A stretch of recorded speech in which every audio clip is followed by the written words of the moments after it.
Hi, oh, Hello. hello, Álvaro, que puedes saludarte con Jan y decir que ya estamos listos y que bueno, que tú también eres nuestro facilitador y vas a ser nuestro amigo y que además Dale, también se conozcan por lo que estamos trabajando. perfecto. Hola, hola Jorge, hola clase, ¿cómo están? Hola, hola. Hola. Okay, Hello, so Jan. hello, Alvaro. So I assume I will start. Yes? Can I Yes, start? it is our absolute pleasure to have you with us today. The Jorge's class is attending, and we're ready and very happy to receive you today in this class. So, Thank you very uh, much. Yes, it's also honor and nice to see you all. I was an academic teacher 5 years ago. Now I'm working in, let's say, more a bit business work. However, it's always nice to see and to speak with students. I am also very glad to Jorge. We met 1 month and 2 weeks ago in the United States. And he invited me to say some words about socio-environmental conflicts in Poland with some connection to Colombia. So I hope that my presentation will be interesting for you. Unfortunately, I can't speak Spanish. Maybe in the future I will start learning it, but I speak only English. Not so perfect, but I hope you understand me quite well, as it is not very complicated English. So this is a plan for me to just give you a speech for 20 minutes, and I don't know how we will solve this. So Alvaro, do you think that do we need to translate me after what I am saying, or it's fine for you or for you all to let's say stay where we are with only well, my or English? that is a fantastic question, and we're all wondering how to solve this. Why don't we ask the class that they are listening currently? And I'm going to just translate into Spanish a little bit of what you just said and ask them what do we prefer as a group, and we can negotiate this as a group. Así que clase, querida clase de Magdalena, él es el profesor Jan Frankowski, da un saludo a Jorge y a su clase. Se conocieron brevemente en los Estados Unidos y hoy estamos haciendo esto. Va a dar una presentación de 20 minutos. Él está muy honrado y nos manifiesta que está muy honrado de estar acá, en tanto que él hace 5 años era profesor también, viene de la academia y en este momento pues está trabajando otros temas más orientados hacia negocios y otros temas. Entonces, la pregunta en este momento que debemos definir es, ¿ustedes quieren que él hable y yo traduzca? ¿Quieren escucharlo en inglés o cómo quieren que lo manejemos? Depende de cada grupo. Es una presentación que dura 20 minutos y nos dice que es en un inglés no demasiado complicado. Yo les propongo que lo escuchemos todo en inglés y que podamos hacerle llegar las preguntas para que las traduzcan y entendamos lo que mejor podamos. Creo que sería así, Álvaro. Ok, Jan. Escuchamos So, la presentación y bueno, si de pronto hay alguna diálogo ya, pues puedes apoyarnos contigo y apoyarse con Daniel, que también está, y ahí intentamos nuestras preguntas con lo que entendamos y darle las gracias a Jan, a ti y a todos los chicos por este laboratorio, porque creo que nos va a salir muy bien. Gracias a todos. okay, Jorge, brilliant. So Jan, what Jorge is proposing is that if you could please deliver your presentation for 20 minutes, we will all listen to it in English, and afterwards we can start a conversation and we can facilitate any dialogue that would happen after your presentation. Okay, perfect. So I will do so then. So if you can allow me to share my screen, as I've got some pictures I would like to also show you. Jorge, ¿podemos dejarlo compartir pantalla? Porfa.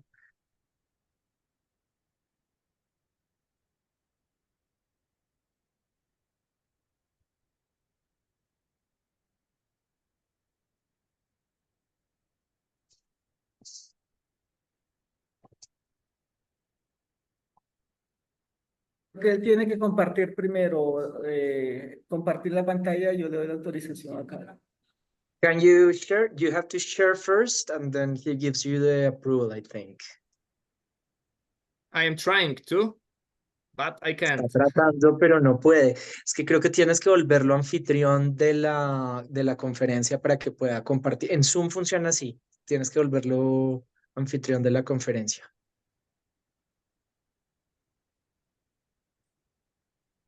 I've got this button called share, but it doesn't work for me. Ah, ya. So I think we fixed it, Professor. oh, now it's working. Yeah. Perfect. Brilliant. Brilliant. Yes. So Listos. yeah. So I am already here. So yes, it's great to see you once again. Thanks again, Jorge, for inviting me. And today I would like to speak about the struggles for land and resources in Poland. I would like to bring you some landscape about socio-environmental conflicts in my country.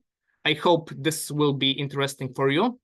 I found there some linkages with Colombia as well, so I hope you find an interesting connection. So my plan for today is just to shed light on different types of these conflicts in my country. I would like to quickly speak about these conflicts regarding especially energy transition. So I will start with coal. This is something which is in your country as well. Then I will give you some perspectives on the conflicts regarding solar farms and agriculture, as well as onshore wind farms and biogas, which is quite new thing in my country. And then I will finish with the residential coal usage, which is something which is connected with Colombia. So starting from there, I would like to firstly show you some information about coal extraction in my country. So this is we've got more than 70,000 people working in coal mining. So it's 7 times more than in Guajira and in Cesar region in your country. We've got two kind of coal, like hard coal and lignite coal. So it's not like that in Colombia. We've got brown coal mining, and this you can see on this picture the biggest area of extraction. This is called Bełchatów, and this electric power station you can see on the right picture is our biggest electricity power plant. It delivers 20% of electricity to my country, and probably, for example, without that power station, probably it would not be possible to see you today. So of course, this mining area gives us electricity. It gives us well-paid jobs. Direct jobs, indirect jobs, induced jobs, so the jobs around the coal mining as well. But it causes a lot of other bad things, like, for example, the land is totally devastated. The water area is no water at all in this area. So if you would like to do some agriculture, or you would like to have got fresh water in your city, you need to get this water from outside, not from this region. So I hope it's also the case of your open pit mines as well. We also got underground coal mines. So these coal mines, which you need to go down to extract some coal. And it's another case because we are doing that under the cities. So it's of course also the situation that miners has got quite nice salaries and they more or less like their jobs, but these this activity cause some environmental damages, like the area is devastated as well. There are a lot of beautiful places in cities which needs to be used by this coal mining. These are something like the mountains of coal in the city centers and in the southern Poland. So it's, let's say, a struggle. It's a tension between this environmental argument and this economic arguments. Of course, it's still decent for the people to work in coal mining, but environmental issues, something like this emissions of greenhouse gases as well, is something that puts pressure on this sector as well. So in my country, we are doing also another thing. We are building a nuclear power station. So here you can see this place. It's not so distant from the place where I am now. It's 30 kilometers from here. It's on the seaside. This is a place where the first Polish nuclear power plant will be, and it's near the sea. On the right photo, you can see the sea in my country, and generally it also provokes some social and environmental conflicts. Like people would like to keep it as it is a beautiful place. It's empty beach. It's a place where you can relax a lot, but this investment will affect this place as well. For example, the temperature of the water will be higher than it is now. There are also some the part of the beach will be protected, and of course the security reason is quite important, as it's a bit dangerous to live near the nuclear power station due to some people who are against it, and that's why there is another issue connected with energy, which brings the conflict between the social sphere, like inhabitants, like tourists who are there or who bought a nice house just to relax during the holidays, and then some people decided to put a nuclear power plant here.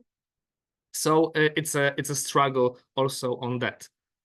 Another issue is large-scale photovoltaic farms. I don't know if you've got some things like that in your country, but it is something which is controversial, because here it's a struggle between agriculture, like doing some crops, biodiversity, as these are a lot of people, lot of animals, lot of birds there, insects, like the biodiversity, and they need to compete for the land with these solar power plants, which are possessed by foreign investors and developers, and it's not nice for people who are living on the villages to live near there, because the landscape is now being industrialized. So it's not like being in a place which is nice, calm, and close to the nature. Now we've got more industrial elements which make the village not the place they would like to have, or the ancestors have got. So it's another let's say example of the conflict between the social and environmental sphere in Poland. And this is let's say the final example I would like to give you. This is the results of our work we did with the students of human geography. So we decided to go to the area in Poland which is fully covered by wind turbines. So they are very densely located. You can see this on this map. These blue dots are wind turbines, and this green circle is a biogas power plant. So we did such kind of the study that we did the surveys in these circles, like people who are living less than 1 kilometer from wind turbine or near the biogas plant. So we did the field work there, and we asked people about their ideas, their feelings about these technologies, which were quite new at that time. So it's quite interesting for us. It was interesting for us that people said that generally they feel that it is quite fine, that these technologies are here, the area is developing better than others, but they feel that they are not happy with how it was proceeded. So the issue of justice is here. Like, people felt that, of course, some people have got money from that, the local community received some benefits, but it's not fair, because some people receive this benefits, money, they can hire a field to the investor and give some money from that, but these are also some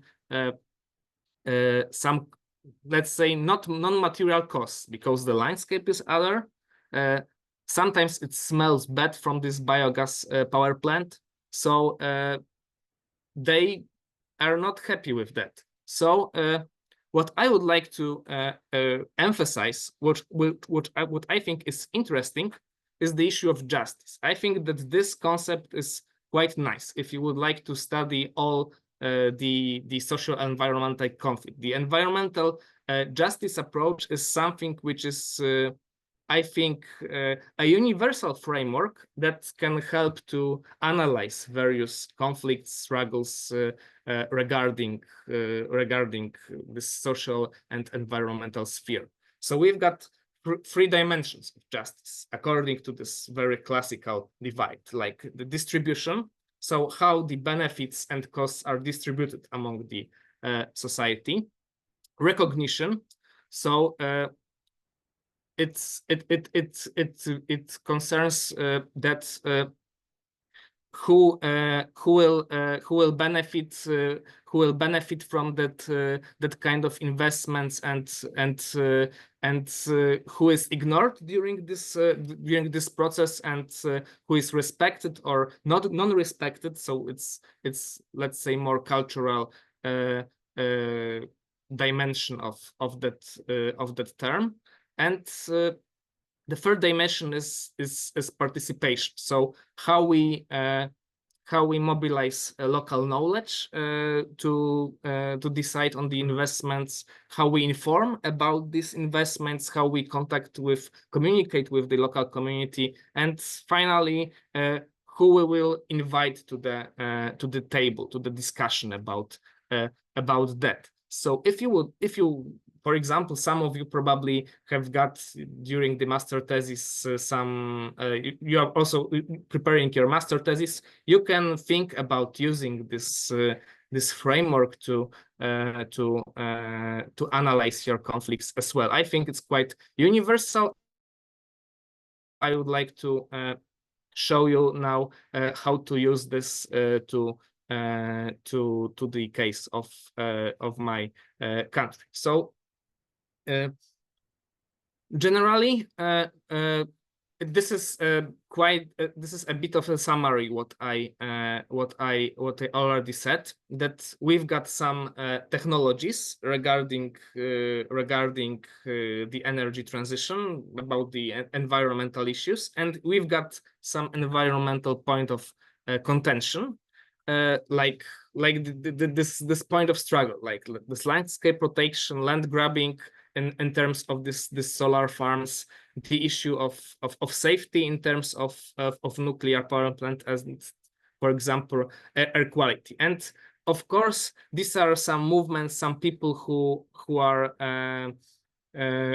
against this using this technology without justice, and in case of each technology we've got some other social movements who are dealing with that.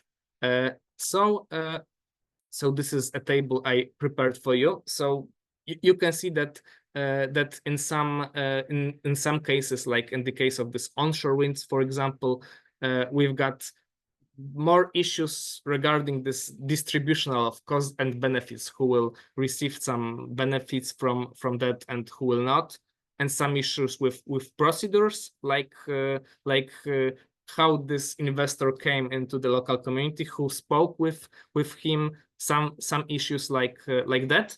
But if you want, you can also analyze the other dimensions for it as well, like this recognition issue, like this intergenerational dimension as well, especially in terms of the climate arguments in this discussion. And today I would like to focus on this last issue, like this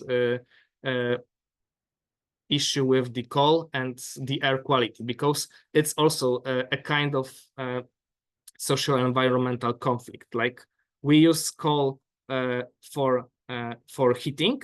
You can see here, because it's not like in the case of your country, as our winters are quite harsh and we need to somehow heat our homes, and coal is used in most of the individual homes to do this.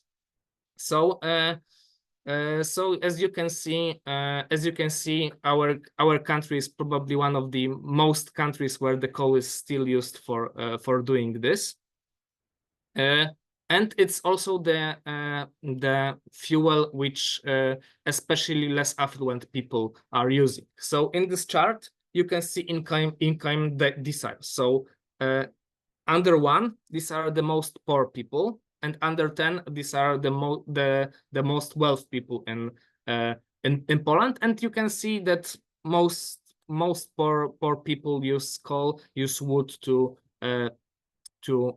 heat their homes. So it's also an issue of social environmental conflict, because they haven't got money to have got better heating, like, for example, electricity or heat pump, something like that.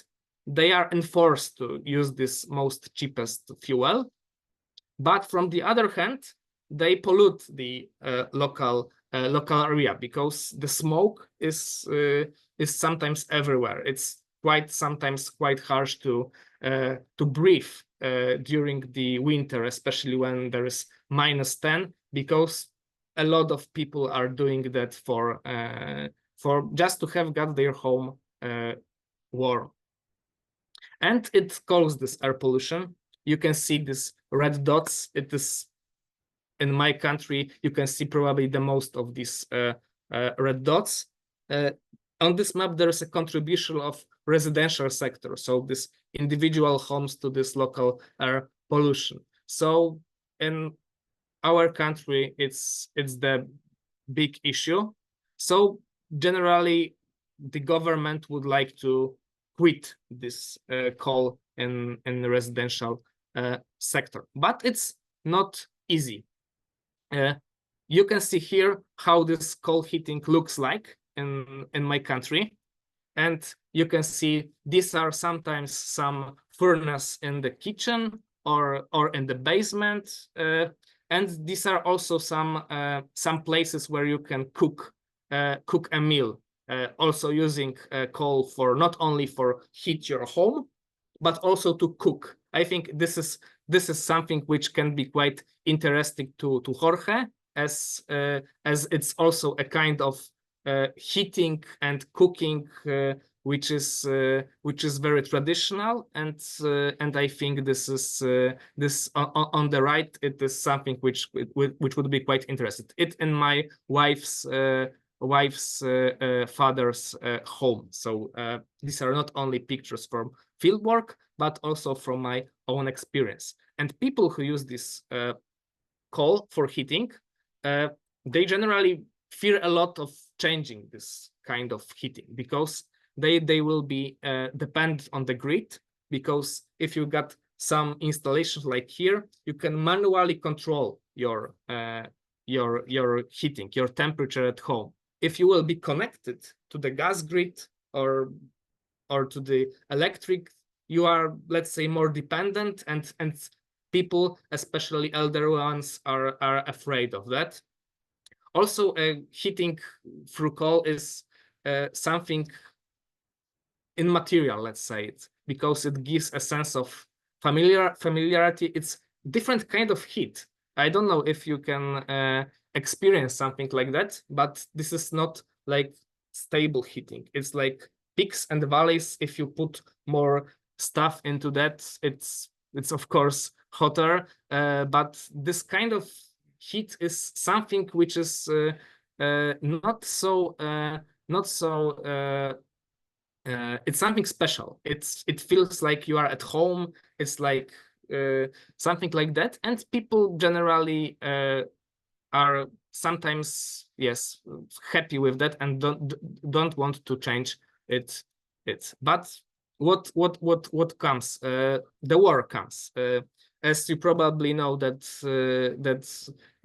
our neighboring country, Ukraine, was attacked by Russia, and 70% of coal we use was from Russia, because we've got our own coal, but the coal to these homes, it's not the coal that which is used in the power plants. So it's a different kind of coal. So what we did as a country, as we are solidary with Ukraine, we decided to stop this coal, using this coal. So we introduced the embargo here, and we imported coal from Colombia, we imported coal from South Africa, we imported coal from Kazakhstan, and it was something, let's say, very sudden, because people feel afraid,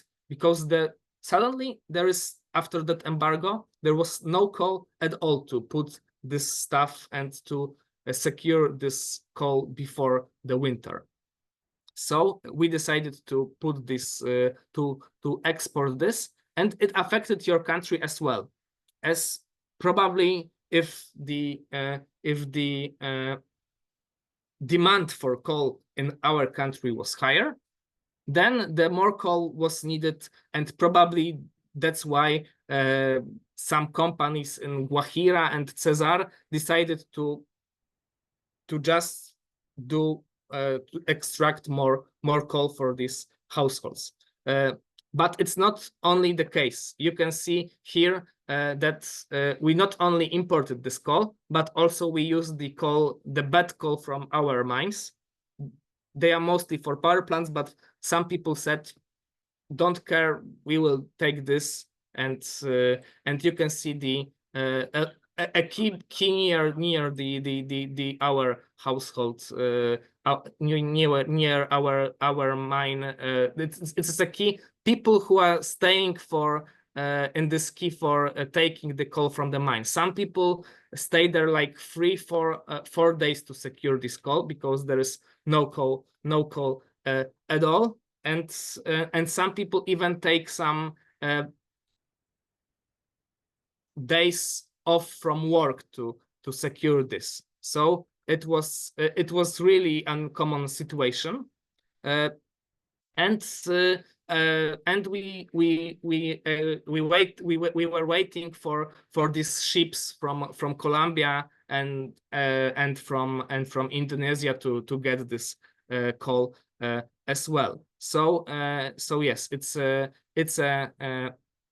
another picture from the harbor of Gdańsk, and these mountains of coal here are from Colombian coal. So your coal now suddenly became in our country due to this geopolitical, let's say, tensions, and I think this is quite interesting how one particular event completely changed the global supply chains and connected Colombia with Poland and probably other countries as well who did not use this call before. And you can see it's also used in our homes and our blogs. This is the place I recently visited. It's a small block of flats, and there is a call which serves to heat this whole block. It's another example of call from Colombia in our one of our villages. And we ask also people, the local communities from there about it, how they receive it. And it was quite highly profitable to sell this Colombian coal. Some people paid even 700 euros per ton, which is quite expensive for people who are living there, because, as I said, mostly non-wealthy people use this to heat their homes, but they are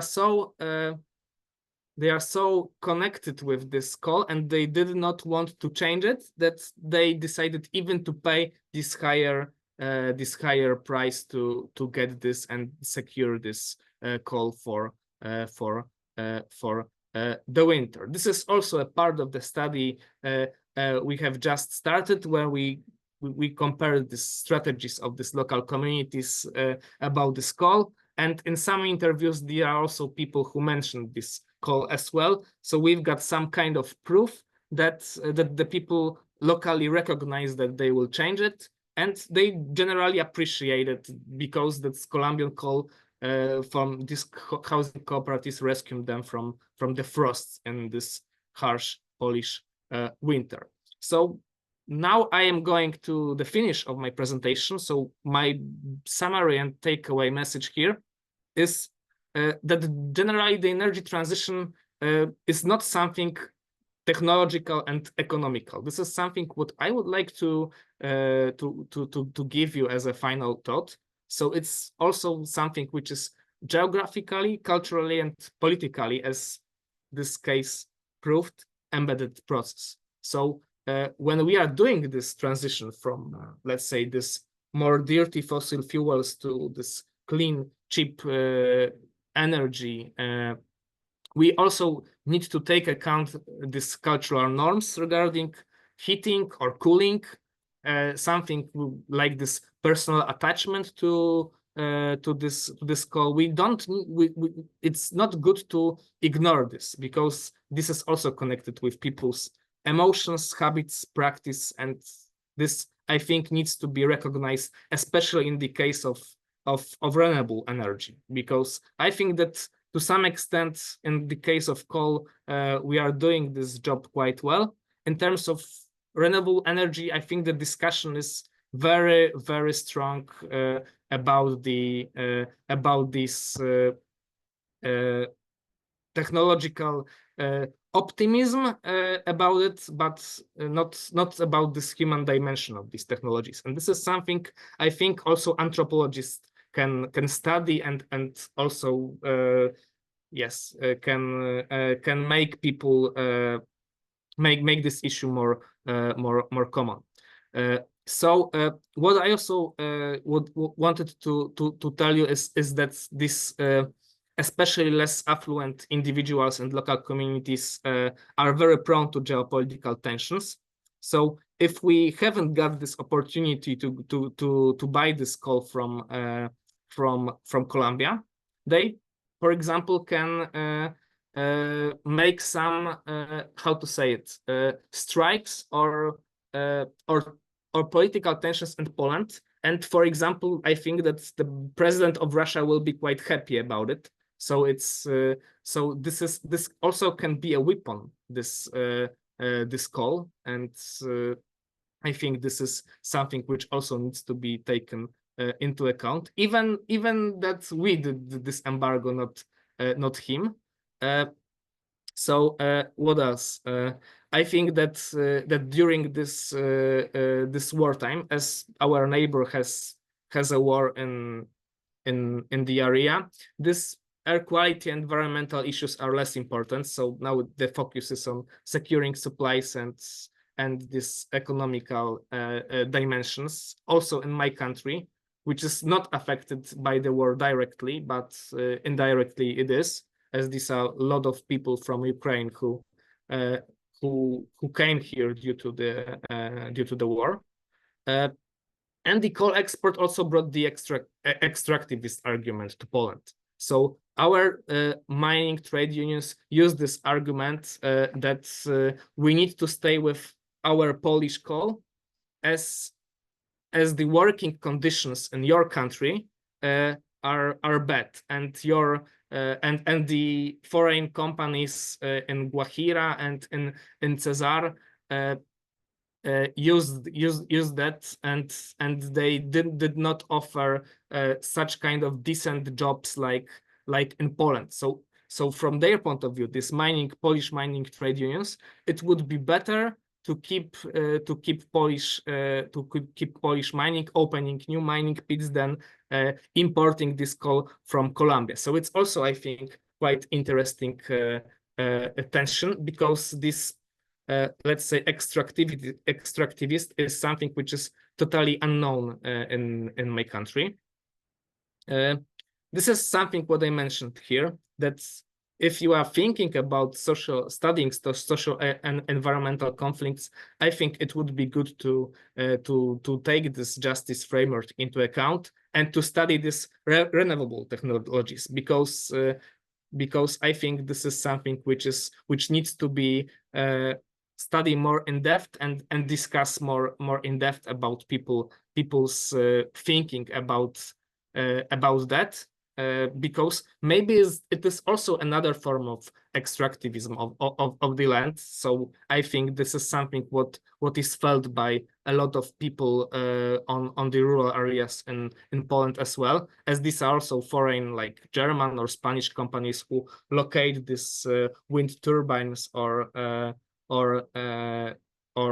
biogas plants without a compensation for everybody in the village. And finally, what I would like to say, this just transition term, I think that most of you heard about it.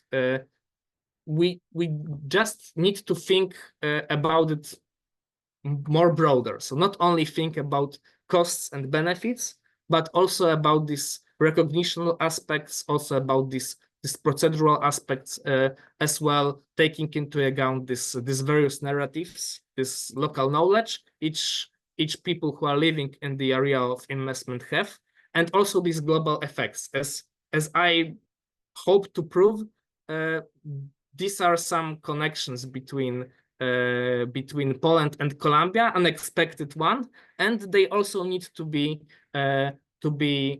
showcasted when we are thinking about, for example, new investments or about staying in some kind of technology. And I think this also needs to be taken into account. So this is all from my side. So thanks for listening to me. I hope you understand my message, and if you have got some questions, I am here for you. And thanks again, Jorge, and all of you for listening me and taking the time.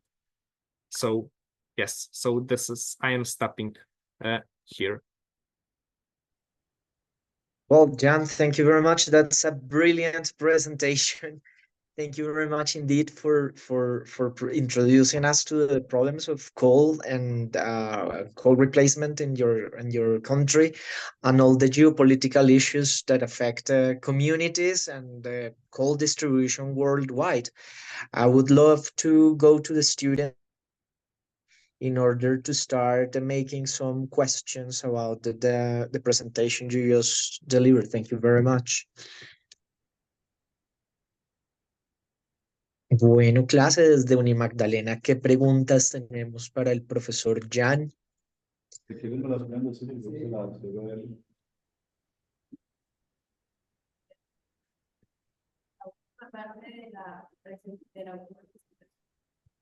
Última parte, la última línea.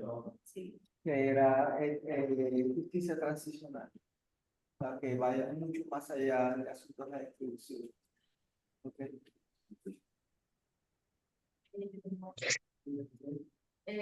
Yo lo escuché un poquito lejos, no alcancé a... Álvaro, si quieres, yo también puedo ayudar aquí con la traducción. Entonces, las Ah, preguntas. súper. Bueno, mi pregunta es un poquito más acerca de cuando hablaba sobre los problemas de justicia que hay en estos conflictos socioambientales y en la parte que se hacía como la pregunta general de a quién beneficia esto y enfocada más que todo a la participación. Mi pregunta concreta era si en el momento de cambios de utilización de la tierra y ya pues cuando se instalan y eso, hay algún proceso de conversación con las comunidades y a quienes integran en este proceso, pues porque de hecho acá mismo se preguntaba de a quienes se integran en la mesa, pero por ejemplo, acá en Colombia.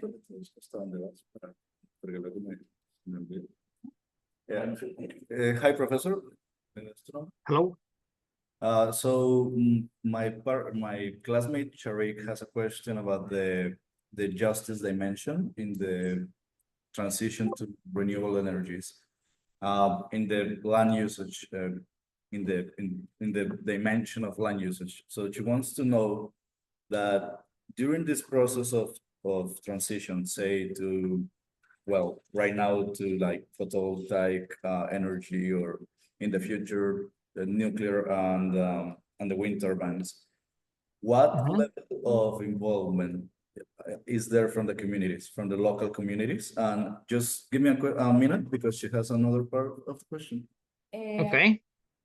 Sí, pues como la presentación en general se habla sobre la relación entre los conflictos socioambientales de Polonia y de Colombia, en el aspecto colombiano podríamos resaltar que, por ejemplo, acá se da algo muy general, pero hay otros mecanismos, pero uno en particular, por ejemplo, la consulta previa, que pues se habla con las comunidades, se hacen estas conversaciones y se discute, pero pues esto teniendo en cuenta que esta es una ley para comunidades étnicas indígenas, entonces no sé qué tan diferente sea en Colonia y cómo se hacen estas discusiones allá. All right, so here in Colombia, when there's going to be a large wide intervention in a community, we have a resource called Consulta Previa, which is, well, it translates directly to previous consultation, in which an envoy from the government will discuss and try to get to an agreement with the community in the terms that the transition is happening. But this law and this figure, it is solely in for a communication with ethnic communities, you know, so Black community, indigenous communities. How does it happen? Is there anything like this in the Polish setting, and how does this happen? Is it solely based on ethnic communities, or is there any other dimension that is considered? Okay, so I will answer this. Thanks for this this question. So first question about what kind of local involvement is during this land struggle issues and this is investments. So these are two ways of doing this. The first is through this through the they are, let's say, both through the local municipality. It's something like the city, the municipality level is a coordinator of that kind of investment, and they've got two ways of doing this. The first is through the local plan, which is good. This kind of procedure is I think fair, because everyone can see what happens and what kind of area is devoted for some purposes, like this one, this area, and it is consulted with with the local communities. It's in line with the law, with the procedure. So this is good when they are going this way. The second way is that it is through individual decisions about locating this. So this is, let's say, more prone to the corruption, and some investors are also using this second way, as they argue it's also a faster way, because preparing the plan takes time, and they use the argument that that we need to accelerate energy transition, for example. So we need to do this quite fast. So we are going, let's say, these two ways, and then in the first way, the investor knows that this is area which they can locate the wind turbine or their solar photovoltaic farm, but generally it is often less attractive than in another area without a plan. So then he or she is going to this local community, municipality, and negotiate that with the president of the local community. So it is quite prone to the corruption, because some people who own this land can make some tension, make some pressure to the president of the local community to sell this land. So from my perspective, I don't want to have got this second way. I think that most of these issues should be do with this first line, with the plan, and then people will know that what they can do in some area and what they can't. So I from my perspective, the coordination is more needed, and this should not be an issue of individual negotiations, and then there is room for corruption there. So I hope this is the answer for the first question. The answer, the second question regarding speaking with people of color or ethnic minorities in the area. In Poland, we are a very homogeneous country. We haven't got an areas when there are concentration of people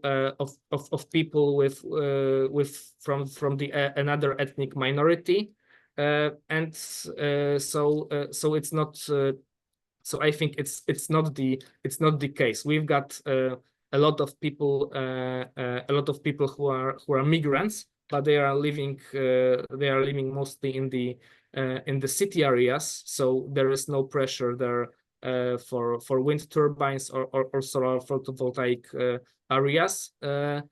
So I don't think it is it's in the case of Poland. We've got the minority, Kashubian minority, and I am part of that minority too.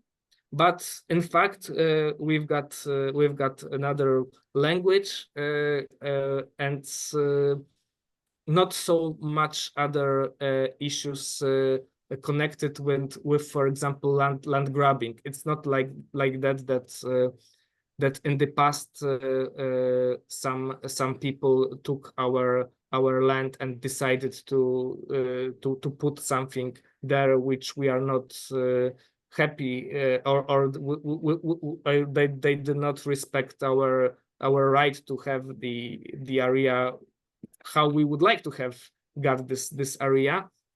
So yes, answering once again, I think it's not the case in my country, because 96% of Poland of people in Poland are Polish and not connected with the second identity like Kashubian or Silesian. Yeah. Otra. Come on.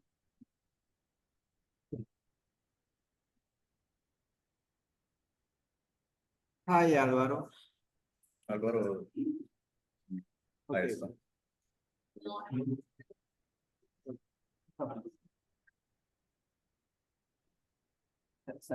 Hola. Traducimos en Magdalena o traduzco yo. Prefiero. Eh, Prefiero. Dale tú, Álvaro.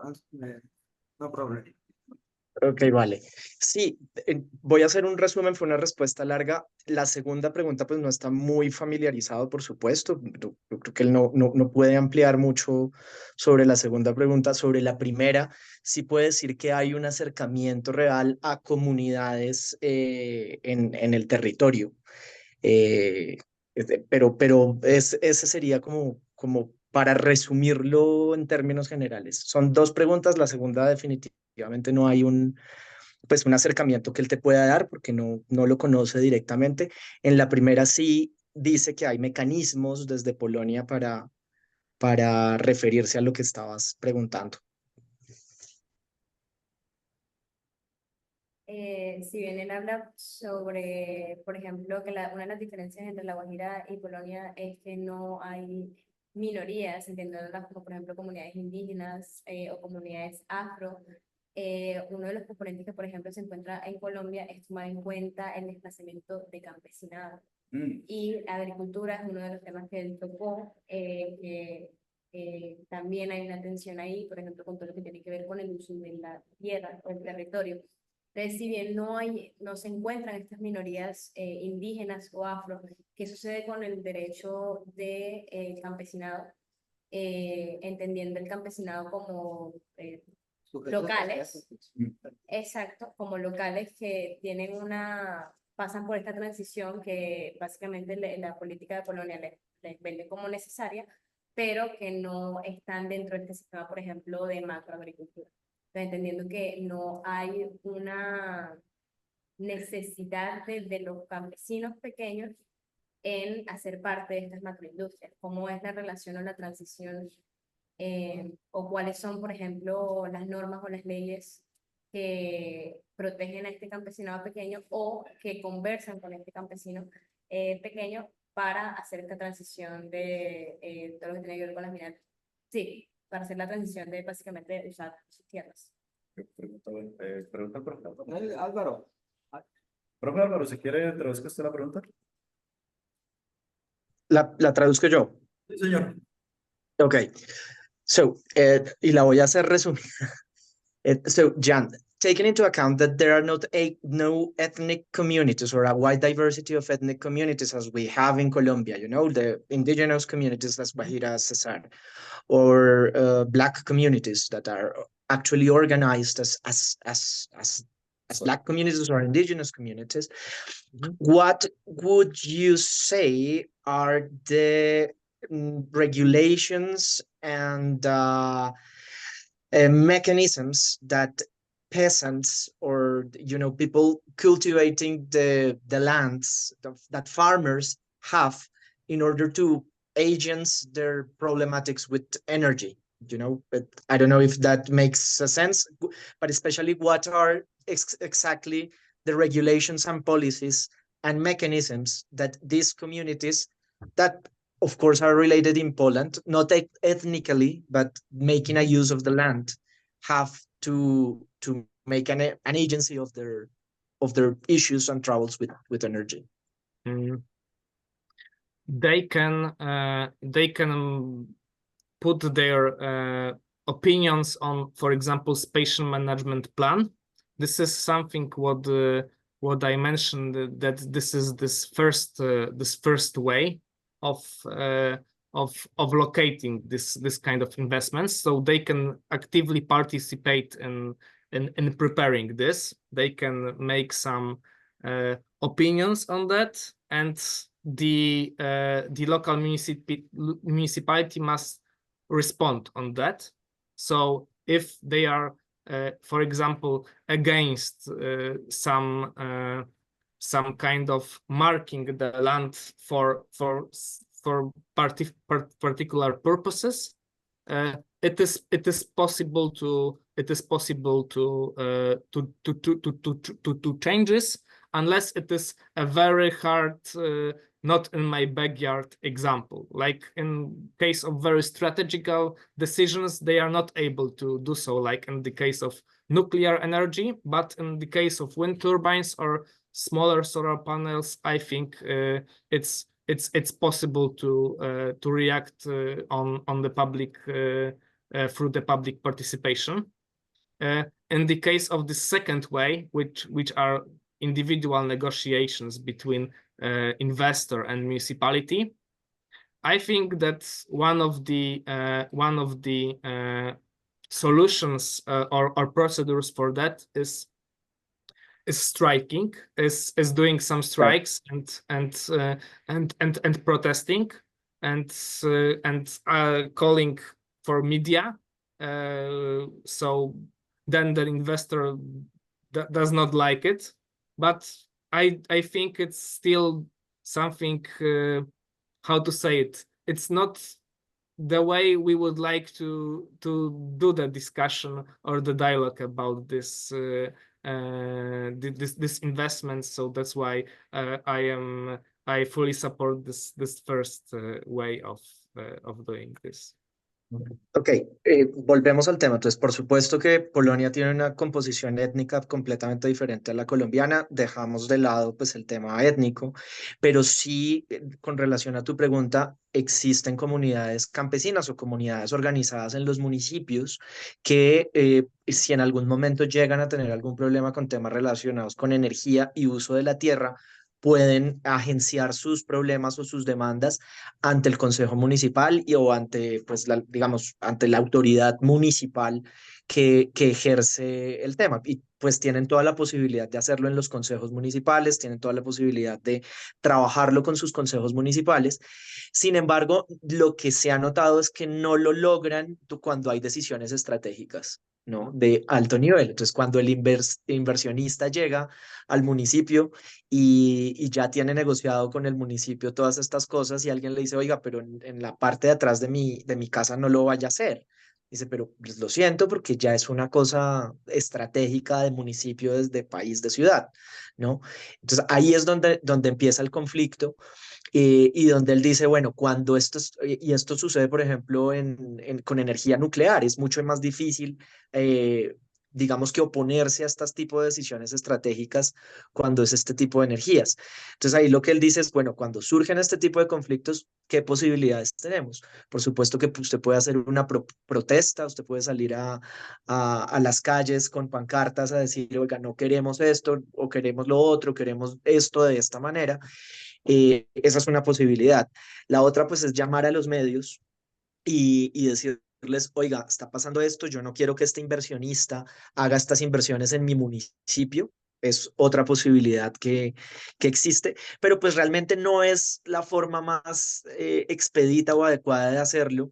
Y el primer mecanismo es el que más funciona, ¿no? El de tener buenas relaciones, una buena gobernancia local con los gobiernos municipales, con las empresas y con los inversionistas para que todo se pueda trabajar armoniosamente desde el inicio. Por supuesto que existe la otra vía, pero lo mejor es hacerlo desde las vías institucionales legales que existen desde el inicio. Pues, yo tengo también una pregunta. Supongo que primero la voy a hacer en español para ustedes y se la leo al profe Jan en inglés. Y es que teniendo en cuenta que hay todavía una gran inversión monetaria y un uso grande del carbón, en especial en los sectores menos adinerados de la población de Polonia, ¿qué conflictos surgen o qué estructura de inversión tiene un proceso como la transición a una planta nuclear, teniendo en cuenta lo rentable que sigue siendo la utilización de energía y de calefacción a través de carbón, ¿no? Sí. So, Professor, keeping in mind that there's still a large percentage of the population of Poland that still uses coal for the purposes of heating and, as you said, cooking and such.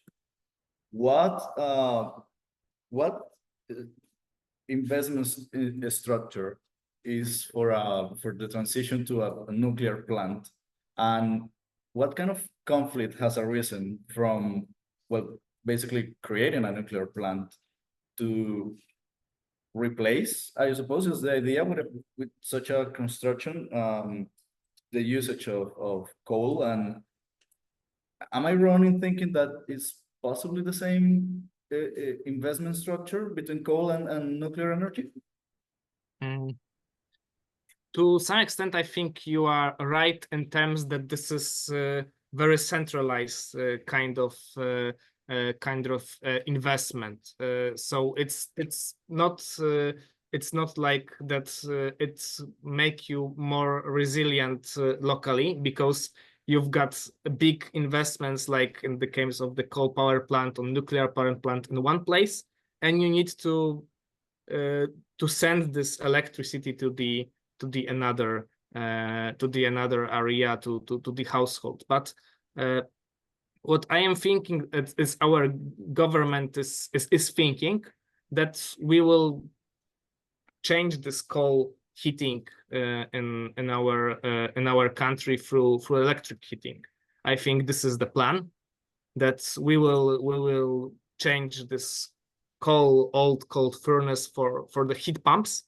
I don't know if it is something which is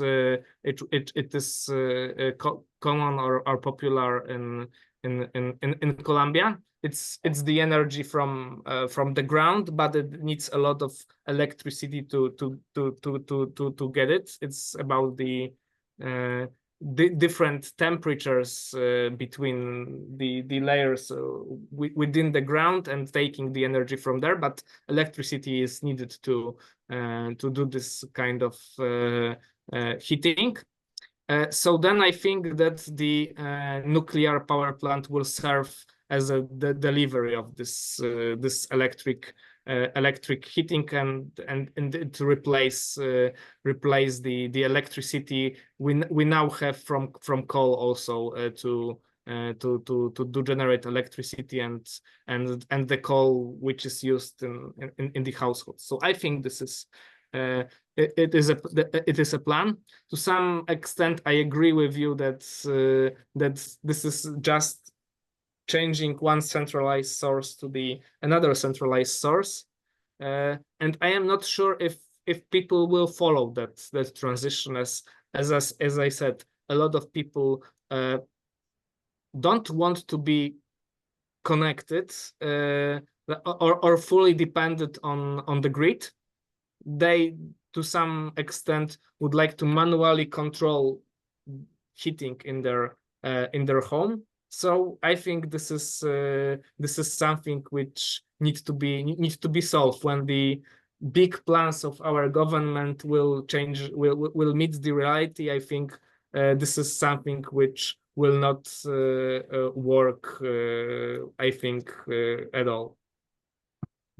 Profe Álvaro, si quiere hacer la reflexión de la respuesta a usted, creo que usted le queda mejor que a mí. Vale, voy a intentar hacerlo, que creo que nos pusimos un poco técnico, y si me falta algo, porfa, compleméntame. Bueno, básicamente lo que estamos hablando son de las estructuras de inversiones y de formas de generar energía, bien a través del carbón o bien a través de energía nuclear. Lo que entiendo un poco que el profe quiere decirnos es, el principio en principio parecería ser el mismo. Es una estructura centralizada, ¿no? Donde o bien el carbón o bien la energía nuclear generan otros tipos de energía, por ejemplo, electricidad, ¿no? Entonces, en principio es un tema centralizado, una gran planta, una gran estructura desde el gobierno, que genera la electricidad o que genera otros tipos de energía con diferente fuente. Puede ser energía nuclear o energía de carbón. Sin embargo, él tiene muchas dudas de que este tipo de reemplazos funcione, porque ahí sí, culturalmente, la gente siente que quisiera tener el control manual de la energía en su casa, y esos controles centralizados pues no se lo permitirían. No sé si quieres complementar un poco o eso capta la idea de lo que dijo el profe. Yo creo que capta la idea y nos gustaría que si tienes una pregunta tú particular de cómo ha sido tus impresiones frente a la exposición, al diálogo, eh, frente a eso de la transición justa, desde el enfoque que ustedes también organizativamente lo están dando, cómo se correlaciona estos conflictos mineroenergéticos en el mundo con conflictos internos sociales de las poblaciones y aparte de eso, la necesidad que tiene el mundo de hacer una gestión integral de todos los conflictos socioambientales para la sostenibilidad y la conservación del planeta. Entonces, dale Álvaro, estás en tu momento para que te presentes con Jan y bueno, le hagas las preguntas y las retroalimentaciones. Gracias. So, Professor, thank you very much indeed for your presentation. I think we have been through a very great deal of knowledge about what happens with energy in your country. I think starting with coal, but taking us to also many issues has been a very important knowledge to get in a moment where here in Colombia, we are making an energy transition. As Professor Jorge has maybe told you, I am working with Fundación Pares, and we are starting. I mean, it's maybe 2 years ago that Colombia started to have an actual speech about energy transition as a country. If you go to different companies or universities, training centers, you see that this has been on the air for 10, 20 years. But as a country, we still haven't started a discussion and a policy about energy transition seriously. We've been exporting coal to Poland, exporting coal to Germany, exporting coal to Israel, which is a great geopolitical issue in this moment of time. And I think your insights are very enlightening for all of us, knowing that the coal that it's being exploited kilometers away from the place this place is taking place actually, and now going to Poland and generating also many differences, how the Russian-Ukrainian conflict started to change the exportation matrix of coal from Colombia to different places, how this brings maybe some economical benefits, but affects other variables in Poland and in Colombia. It's something that we need to think about, and we need to keep researching, and we need to be aware of that. It is not only that I place the coal in the ship and I don't care where it goes. It is that this has serious implications for friends that are in Poland or that are in Israel or Palestine or Russia even or Ukraine, or so implications are big on how we export, how we trade, and how we have our energy policies. There is a topic here in Colombia in which we have been talking with a lot of experts. I don't know if you agree, but some people say that Colombia starting an energy transition in 2022, 2024. Some people may say it like, oh, you are so behind in this matter of energy transition, taking into account that India started in the 70s, that the Netherlands started in the 60s, that the US has tried so many attempts. But I think it is an opportunity. It is actually an opportunity of learning from mistakes and learning from goals that had happened worldwide with experiences of energy transition. So I think it's very valuable, the presentation you just delivered. And I think there are many more topics of conversation that this class, Professor Jorge, and we, of course, as a think tank, may articulate in the future. taking your presentation and your insights as a starting point to keep talking about energy transition. Thank you very much for this presentation. Thank you also very much for translations and for listening, for this great summary of what I would like to say if I was so knowledgeable about how to doing this. And of course Jorge for inviting me, and yes, and if you have ever have got some questions about energy transition in Poland, or doing research there, or interested about it, let's just contact with me, and I am also very happy that I can share with you my knowledge, and I hope it was also inspiring to some extent, or interesting for you as students as well. So thanks a lot, and let's keep in touch. Let's keep in touch. I don't know, Jorge, maybe you have some final words for the class. Jorge, algunas palabras para la clase, para despedir.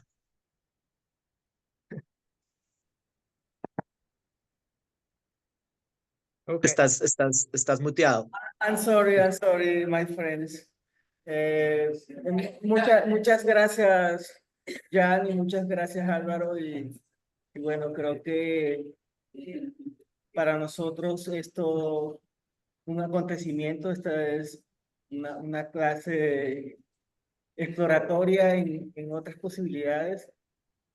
El otro año estoy pendiente de ir a Europa, entonces espero ir a visitarte ya. Te dejo en contacto con Álvaro, les voy a cruzar sus teléfonos y seguramente esta red Colombia-Polonia empieza a germinar y a consolidarse. Entonces, muchas gracias. Yeah. Muchas gracias. Bye. Bye. Gracias, Álvaro. Goodbye.